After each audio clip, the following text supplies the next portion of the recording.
Hello, my fellow Devil's Rejects. This game is called... Well, it's a sequel, so it's the Arcane City sequel, and it's called Alive! Apparently, as per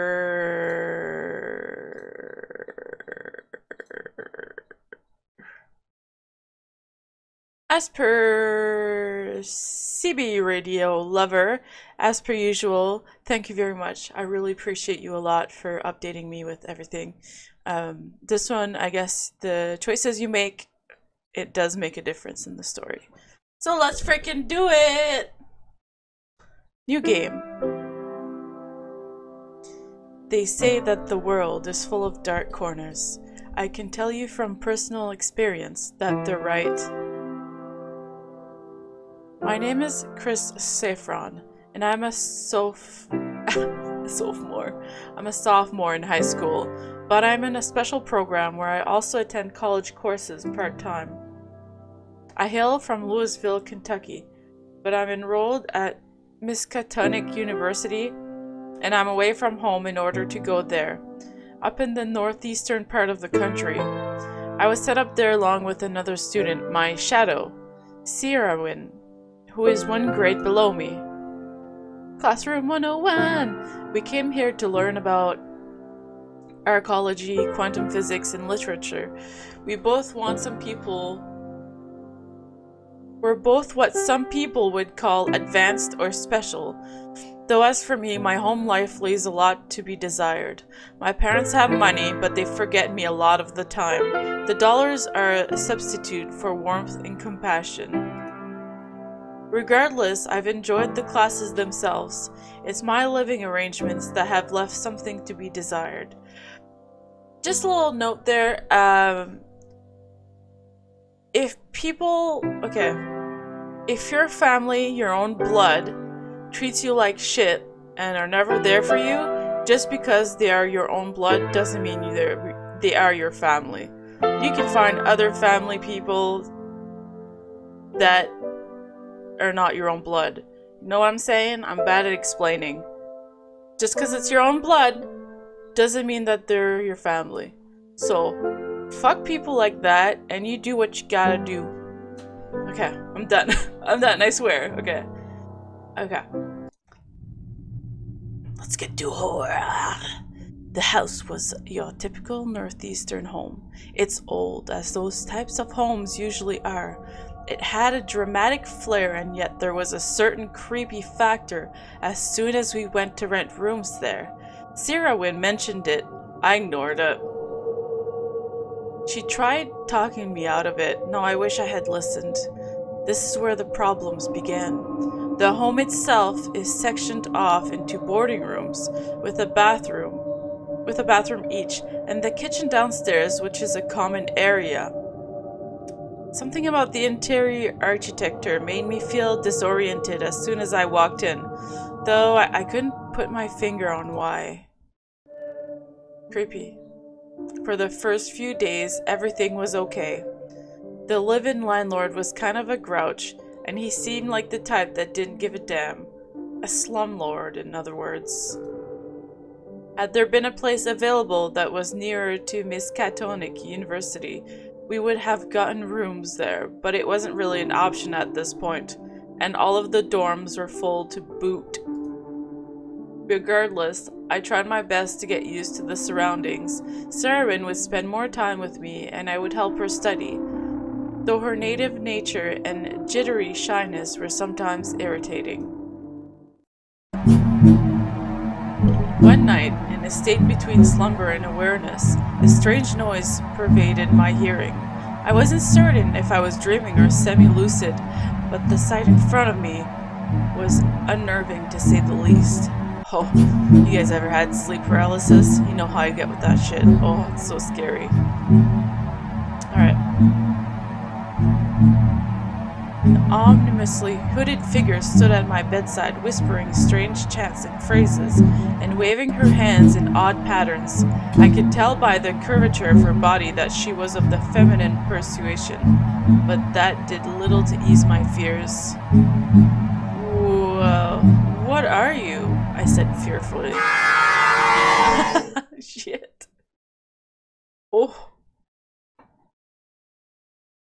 That would wake someone up pretty good. I woke up the next morning with chills all over. I had dreamed the frightening visage of a woman the previous evening. Oh, sorry. Had I dreamed the frightening visage of a woman the previous evening? Hopefully so. Either that or I was going nuts. Or maybe the house itself was just getting to me. Sarah Wynne came to my room and interrupted my thoughts. Are you alright, Christopher? I heard you screaming this morning. It scared me so much. She proceeded to give me a rather aggressive hug and then turned shy, realizing what she had done. I'm surprised she didn't run to the room when she heard screaming. Chris, I think I just had a bad dream. Something about the shape of this place is kind of disorienting, but I'm getting used to it, I think. A wild lie, but at least I would soothe her fears, hopefully. A white lie, sorry. I can never read, I don't know what's wrong with me. Yay, I was so worried about you. We sat and talked for a while, going over schoolwork together for a bit, before proceeding to visit a local diner for an authentic New England breakfast. The more that I returned to the place, the more I dreaded going back to my room. As the days rolled by, I kept having night terrors. It was starting to interfere with my studies, and I was spending more time telling Sarah Wynne about my visions of the dark woman than doing actual schoolwork. She, of course, had tried to console me, but her skittish nature made her even more frightened. And the more that I told her about my problem, the more terrified she became. Her reassurances that it was all in my head, however, did little to ease my gnawing fear. She kept pulling out a Bible and quoting passages, but again, this offered little comfort. Ugh, Bible, but pulling out a Bible. Fucking get out of here with that. Before going to bed, I took a sleeping pill, hoping to keep myself sedated through the night. If I was half asleep and having strange nightmares, when I was half awake, perhaps this would help. I hoped. Uh-oh.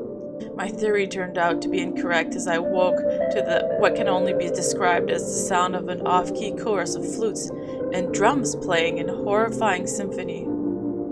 In fear, I opened my eyes to see a terrifying new figure standing over my bed. I swear to God, if you bring out the hat man, I was gonna say, I'm gonna shit my pants. His skin was a strange black color that could not be described, and he had small, nondescript features. He was tall and appeared thin, wearing what looked like monk's robes, though something in my primal fear instinct told me that it was no holy man, nor anything close. Is it a lizard man? His lips failed to move and no sound came from that terrifying mouth, yet his glimmering yellow irises locked onto me, and a voice blasted within my mind, sending shivers throughout me. The dark man. Do not be afraid, come with me. Make her sign the book, you must also sign the book. What? What book? What are you talking about? Join me, my friend. I like his smile. Hell yeah! I'm joining the devil! Bring me to hell, baby! I was suddenly floating forward through what I would suspect from my physics studies was a wormhole, a singularity that connects 2 points in time and space.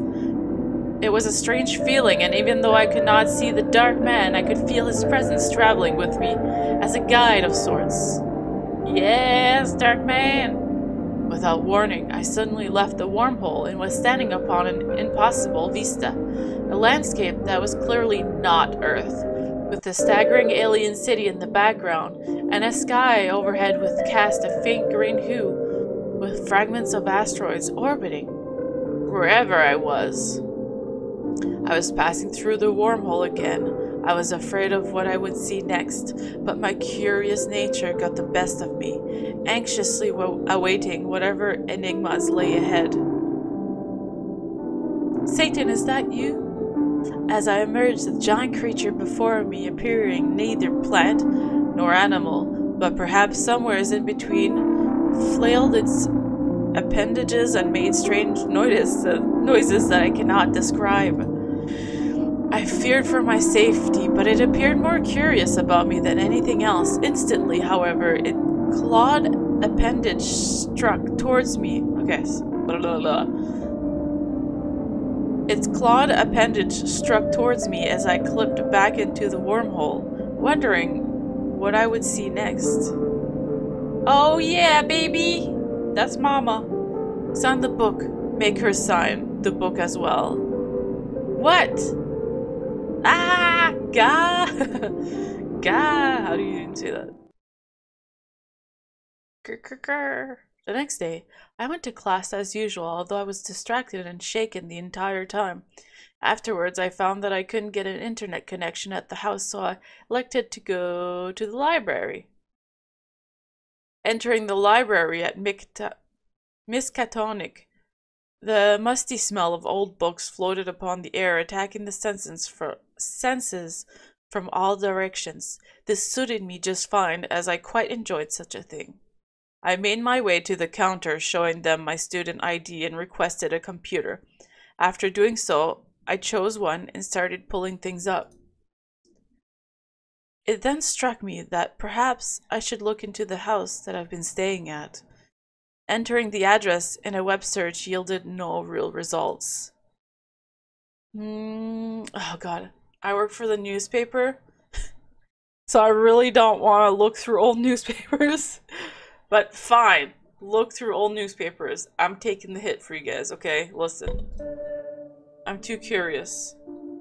I found new information regarding the old home where we were staying, and it was quite disturbing to say the very least. Apparently, several years back, there was an incident where an infant was murdered. The reports indicated an animal bite as the cause. However, an institutionalized and now deceased young man named Walter Gilman was the prime suspect.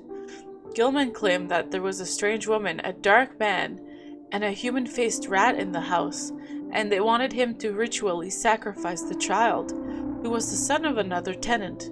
He went back on their deal, claimed he tried to save the child, but the rat thing murdered the kid anyway. Nothing else was available from Gilman, as he died shortly thereafter from unknown causes, but the police investigators found skeletal remains in the walls from the infants and young children that dated back to at least 300 years, along with ritualistic items of some sort. The house had been renovated somewhat since then, but perhaps it still held the essence of such dark deeds and works. That'd be fucked. I went back to the house horrified at the new knowledge that I had gained, but assured in my resolve. I talked to Sarahwyn and told her about the history of the home and the dark man who had visited me. She asked if she could stay in my room with me that night. I agreed to let her, hoping to protect her. Sleep took a surprisingly short amount of time to acquire. Once we reached it, everything went blank and strange noises fluttered around within my mind. Yes, take me back to hell, Papa. Satan. We awoke in a place that was horrifyingly bizarre. Strange pipe music and haunting drums banged somewhere in the distance. Sarahwyn fell to her knees, bear-hugging my legs as she cried in fear. Weakling! Let go of my legs, you weak human! Sorry. Anyways. Suddenly, the hooded woman and the dark man appeared before us in this awful place. Sign the book with your essences and take a new secret name in order to stay alive. Otherwise, you will both perish soon. I nodded, swallowing my fears and accepting the Faustian deal. As I went to sign it, I realized that my name was already signed in the book. The dark man crackled gleefully, and the woman gave a wicked smile. Can I be that woman, please? She looks really cool. You have both always belonged to our god. Now you, Sarahwyn, extended your life. I looked at Sarahwyn, pulling her off the ground and nodding approval. She took the ancient-looking pen and signed her name in the dreaded tome. Immediately things went dark again. We left the house fearful for our lives. I didn't know the repercussions of what had happened, but it has continued to stick in my head. At least I keep Sarowin alive, but at what cost? Perhaps one day I'll learn the fruits of her labor. A word of advice, though. Some houses are best left avoided. Woo! Can you see that? I wish you could see it. That's goosebumps. Goosebumps again. Damn, guys.